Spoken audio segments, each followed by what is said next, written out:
করলো Iran, Israel এবং America. ওনার কিন্তু আজকে জানাজার অনুষ্ঠান হচ্ছে এবং লক্ষ লক্ষ জনতা উপস্থিত ছিল। এটা কি মুসলিম বিশ্বের কাছে কি এক্সাম্পল না?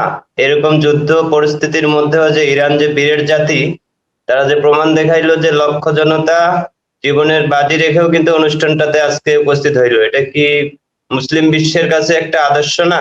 আরেকটা দ্বিতীয় প্রশ্ন হচ্ছে, আমেরিকার যে নিরাপত্তা বাহিনীর অন্যতম একজন নেতা এই গোয়েন্দা যে পদত্যাগ করলো এবং ট্রাম্পকে যে বললো যে যুদ্ধটা যেটা চলতেছে সেটা কিন্তু আমেরিকার জন্য না বেসিক্যালি, এই দুইটা নিয়ে একটু আলোচনা করবেন। ধন্যবাদ। জি, অসংখ্য না ধন্যবাদ। শোনেন, আমার মনে হয় ইতিমধ্যে মিজান সাহেব আপনি একটু থাকেন, কেটে যাবেন হুম, না, লাইভটা কেটে জি। দিয়েন না। আপনি শোনেন, যে হুম, জাতি মৃত্যু বরণ করতে শেখে, যে জাতি মৃত্যুকে জয় করে, সেই জাতিকে প্রধানিত করা যায় না। ইরানের কিন্তু প্রত্যেকটা নাগরিক তাদের মৃত্যু ভয়কে জয় করে ফেলেছে। সুতরাং এইখানেই হলো ইরানের বড় শক্তি। মুসলিম বিশ্ব তো আসলে কি বলবো, আর মুসলিম উম্মার কথা শুনলে আমার হাসি পায়। উম্মারা শুধু জুম্মাবার বসায়, আর কোনো কাজ করে না। ইচ্ছা হুম, করলে সৌদি আরব, আপনার কথার উত্তরে বলি, সৌদি আরবের অর্থে অভাব আছে? সৌদি আরব না। এর অর্থের কোনো অভাব আছে বলেন তো? তো সৌদি আরব নিজস্ব আর্মি, শক্তিশালী আর্মি তৈরি করে না কেন? সৌদি আরব কেন ড্রোন, মিসাইল এগুলো তৈরি করে না? কাতারের অর্থের অভাব আছে? এলএনজি বিক্রি করে প্রচুর টাকা হয়। প্রত্যেকটা আরব দেশেরই অর্থ আছে, তেলের টাকা। ওই তারা তো এটা করে না। তাদের নিরাপত্তার ভার দিয়ে রাখছে আমেরিকার উপর, আর সেইটার বদৌলতে আমেরিকা সমস্ত তেল নিয়ে যাচ্ছে। তা আমার কষ্টটা হইলো এই, যে সারা মুসলিম জাহান কি করছে? সারা রসুল সাল্লাহ ইসলাম যুদ্ধ করেছেন, রসুল সাল্লাহ ইসলাম বাধ্য হয়ে যুদ্ধ করেছেন শুধু উহুদের যুদ্ধে বেইমানির জন্য, এই ইহুদি ইহুদি গোষ্ঠীর বেইমানির জন্য। মানে আব্দুল্লাহ ইবনে উবাইস যে চুক্তি করেছিল, বিশ্বাসঘাত করেছে বলে রসুল সাল্লাহ ইসলাম উহুদের যুদ্ধে সমস্যায় পড়েছিলেন। ও এইটাই সমস্যা। এছাড়া তিনি প্রত্যেকটি যুদ্ধে অল্প সংখ্যক সৈন্য নিয়ে বৃহৎ বাহিনীর সাথে যুদ্ধ করে জয়ী হয়েছেন। এই এক্সাম্পল তো আছে সারা মুসলিম জাহান, সৌদি আরব, কুয়েত, কাতার, আরব আমিরাত, বাহরাইন, ওমান, তারা কেন এই এই এই এক্সাম্পল, রসুল সাল্লাহ ইসলামের এই এক্সাম্পল কেন তারা ফলো করেন না? কেন জি, করছেন না? এই যে আমরা জুম্মার নামাজ পড়ি, এই জুম্মার নামাজের বয়ানটা কি? বয়ানে বলতে হবে যে মুসলিম জাহানের কোথায় কি অসুবিধা আছে, খুতবায় বলতে হয়, প্রেজেন্ট কারেন্ট।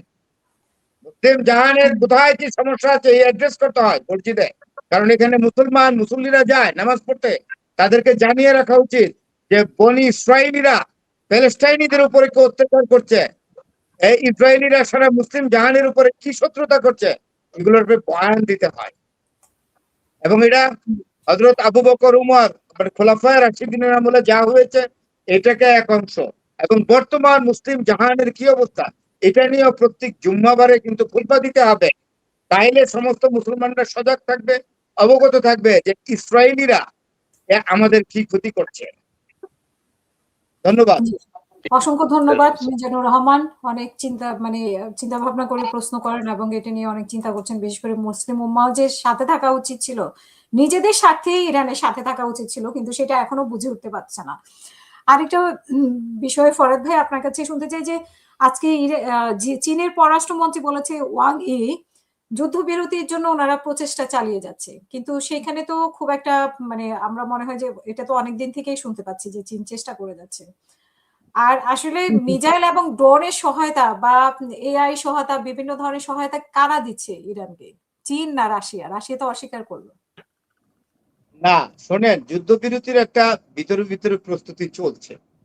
আর হুম, আরেকটা জিনিস জানবেন, চাইনিজ ডিপ্লোমেট যারা, চীনের যারা কূটনীতিক, তারা অত্যন্ত শার্প, ম্যাচিওর, এবং তারা কূটনীতিবিদ্যায় কনফুসিয়াসের আমল থেকে, এখন না, আজ থেকে 1400-1500 বছর আগের থেকে ওরা আন্তদেশীয় সম্পর্ক স্থাপন করে অভ্যস্ত। আমরা ভারতরা যেটা খুব একটা পারিনি, কারণ ভারত ছিল অনেকদিন, 190 বছর, প্রায় 200 বছর ব্রিটিশের অধীনে। চাইনিজরা কোনোদিন পরাশক্তির মানে কলোনির অধীনে ছিল না, ঔপনিবেশিক শাসনের অধীনে ছিল না। তো চাইনিজরা যে ডিপ্লোমেসি প্র্যাকটিস করেছে, এটা অত্যন্ত ম্যাচিওর ডিপ্লোমেসি এদের। চাইনিজ যেহেতু, Chinese prime minister Wang Yi, উনি যেটা বলেছেন, অত্যন্ত ডিপ্লোমেট, উঁচু মানের ডিপ্লোমেট, এবং বয়সও হুম, হয়েছে তার অনেক। উনি কিন্তু যেটা বলেছেন, এটা কিন্তু খামোখা বলেন নাই। তো চায়না হুম, হাত দিলে একটা না একটা পর্যায়ে হয়তো কিছুদিনের মধ্যে যুদ্ধ থেমে যাবে। কারণ চায়না কিন্তু আমেরিকাকে ভালো শিক্ষা দিচ্ছে, এটা আমেরিকাও বুঝতে পারছে। তাই ডোনাল্ড ট্রাম্প নিজে তো চায়নার দ্বারস্থ হয়েছে, ফোন করছে সি জিনপিংকে, ফোন করে নাই যে আপনি চেষ্টা করেন। আসলে এটা নেতানিয়াহু হইলো বদমাইশ, হি ইজ এ স্কাউন্ডার, হুম সুইন্ডার।